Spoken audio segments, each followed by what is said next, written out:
Salutations everybody, it is Matty here today discussing Square Enix's Marvel Avengers, developed by Eidos Montreal, best known for their work on Deus Ex, alongside Crystal Dynamics, best known for their work on Tomb Raider. And after this latest bit of news, I gotta tell you guys, if there was a shred of confidence left, it has been completely stunned down. I have zilch confidence when it comes to Marvel Avengers from Square Enix, and that's a shame because prior to this whole reveal, I was stoked for this game. I thought the idea of Square Enix publishing a Marvel game could be something really special, but this is looking more and more fishy as time goes on, and that's really being solidified by today's news, which we're going to cover. So when it comes to the initial reveal, we're gonna roll back the clock to E3 2019 for Marvel Avengers. What happened there was a reveal that felt almost very fake, right? And the reason I use the word fake is because it wasn't much of an actual reveal, because we got what was not actual gameplay. They came out and talked about things like free DLC,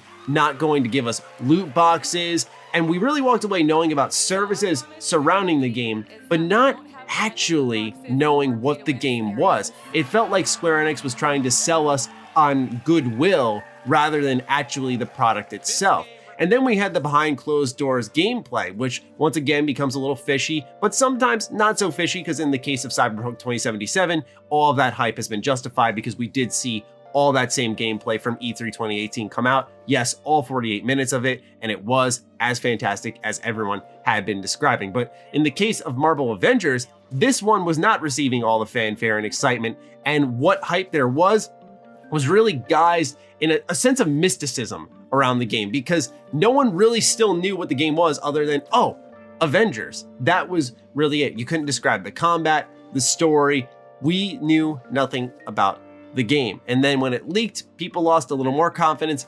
And in today's story, we're going to be talking about how the latest reveal for Marvel Avengers will not be live streamed. Now we'll get into why this decision may have been made, but let's read the news first, coming from Game Informer, which will be linked in the description down below. A few weeks ago, Marvel Games revealed that some upcoming panels for said games would include new content for Avengers, the Square Enix published action game that received some mixed reception at E3 earlier this year. It was a good chance for a game that still feels shrouded in fog to change some minds, but those minds are going to have to stay clouded for the moment unless they're actually at the panel itself. At the game's first public gameplay reveal in a panel focused solely on the game, there won't be any online streaming available. The panel, which is in Hall H at 1:30 p.m. Pacific time and hosted by the game's creative director Sean Escage and the voice actors from the reveal video, takes a deeper dive into Marvel's Avengers than we have seen before. It is unknown if the panel will feature entirely new gameplay or the behind closed doors presentation from Square Enix's booth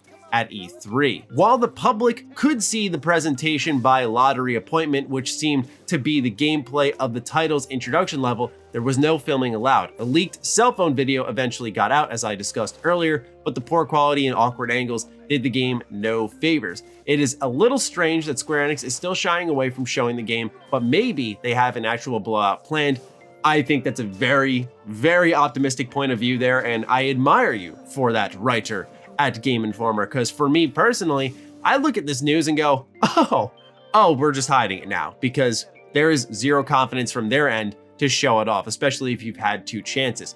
Now, what I want to talk about is why they could have also possibly made this decision. And there is a recent event which I think counters it, but I'll get to that afterwards. So when it comes to Comic-Con and really any convention, we're starting to see developers, publishers push the idea of attend these things and get rewarded. We're gonna keep things exclusive. And now, while recently we saw at PAX East with the Borderlands 3 reveal, while it was a bit of a catastrophe. She's like scribbled over the rules. I don't know if you can see that, but.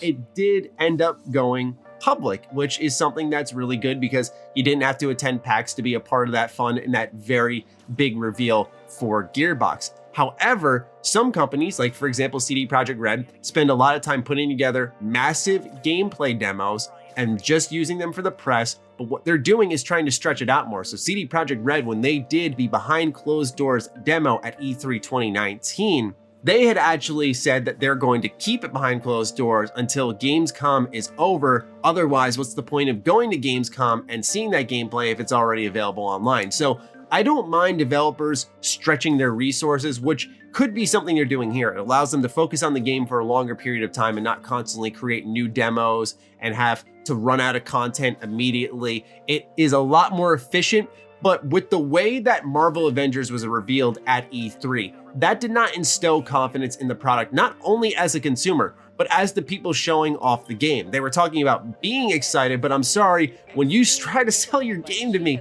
by having a bunch of the most popular voice actors in the industry telling me what they feel about the connection with the characters they're voicing, I'm sorry, but that is a complete fail on my point. And that's no disrespect to any of those voice actors, by the way, because I love all of them, but to me, it screamed a lack of searching for new, refreshing talent to create some unique faces in the Marvel universe. It seemed like they picked these recognizable faces almost to help sell the game instead of actually the game itself. And that's what I'm constantly seeing with Marvel Avengers, is painting it in something it's not, doing things to bring attention to it, but it's never about the game. And anytime it is about the game, it becomes a very concerning conversation.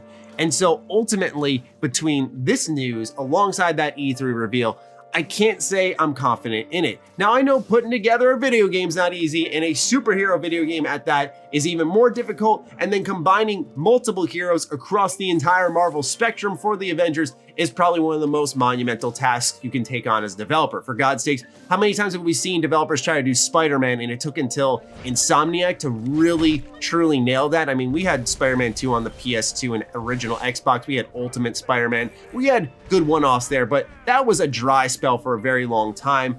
Superman will never get a great video game, it seems. Batman got a great trilogy, but ultimately, when you're trying to make all these Avengers characters feel unique and smooth and look great, it's gonna be a difficult task. But here's the thing, is you just gotta put your head down and get to work. And if the idea doesn't seem there, I would say drop the project. Now, I'm not saying cancel this game, okay? I don't wanna get extreme. I don't want anyone to think I'm getting extreme, but I wonder if this game is being forced in a manner. And the reason I say that is because the Avengers hype and love is at an all-time high. We just got Endgame, we just got Spider-Man Far From Home, everyone loves the MCU, and we have yet to get that game that almost, I guess, represents what the MCU is, right? That big, expansive universe, except it's in video games. And people want just something Avengers in games. And that's why what we could be looking at here is another Anthem situation. Now, I don't know if it'll be as catastrophic of a launch. Who the heck knows? You can't predict that stuff until it's actually here, although some signs and writing will be on the wall when it comes to betas if we actually have that for Marvel Avengers.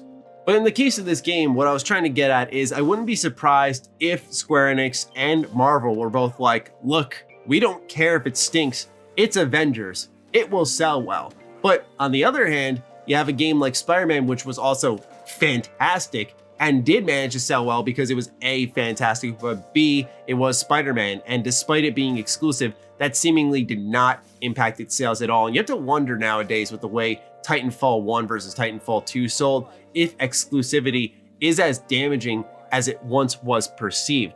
But all I gotta say, man, is Square Enix's Avengers isn't doing it for me. The dream in my head was obviously they did a more cartoon-styled Japanese role-playing game focus on the Avengers. That would have been the most nutty, ballsy move of all time. I did not expect them to do that, but that was the dream, and I was prepared for some type of action multiplayer game, but it's also a single-player game. See, that's the hard part. Note how I just tried to get into a conversation with you guys there about what this game is, and I could not do it. I can't fathom what this game is. Other than I know we're playing as the Avengers doing missions, there's some type of single player story, and then you can go online and do missions. Like, does this game have its own, for example, Spec Ops mode, like we've seen in Modern Warfare 2, that co-op style gameplay?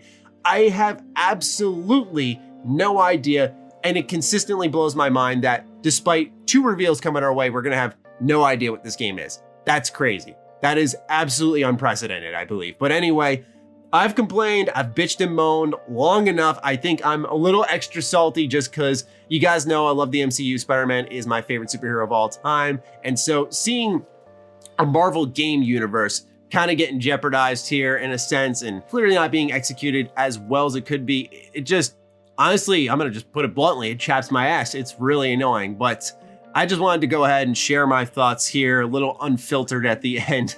for all of you who decide to stick around in this entire video. So with all of my thoughts out there on the table, it's time for me to pass it over to you. What do you think about Marvel Avengers? Are you excited? Are you concerned?